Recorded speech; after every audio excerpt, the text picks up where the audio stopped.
عمود الردع النووي الصيني.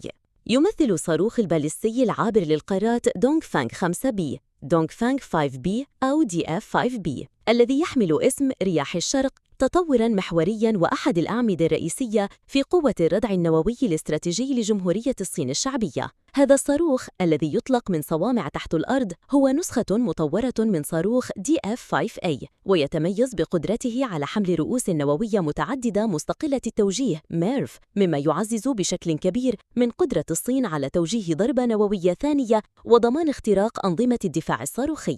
لمحة تاريخية وتطور. بدأ تطوير سلسلة صواريخ DF-5 في ستينيات القرن الماضي لتكون أول صاروخ باليستي عابر للقارات في الترسانة الصينية. وبعد دخول النسخة الأولية DF-5 والنسخة المحسنة DF-5A الخدمة، ظهرت النسخة DF-5B لأول مرة بشكل علني في عرض عسكري في بكين عام 2015. يمثل هذا الصاروخ نقلة نوعية من حمل رأس حربي واحد ضخم إلى القدرة على حمل عدة رؤوس حربية أصغر حجماً يمكنها استهداف مواقع مختلفة بشكل مستقل، وهو ما يعكس استجابة الصين للتطورات في أنظمة الدفاع الصاروخي العالمية. مواصفات فنية وقدرات.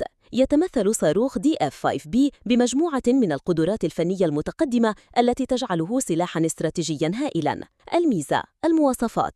النوع: صاروخ باليستي عابر للقارات ICBM. قاعدة الإطلاق: صوامع محصنة تحت الأرض. الدفع: محرك صاروخي على مرحلتين يعمل بالوقود السائل. المدى: يتراوح بين 12,000 و 13,000 كيلومتر.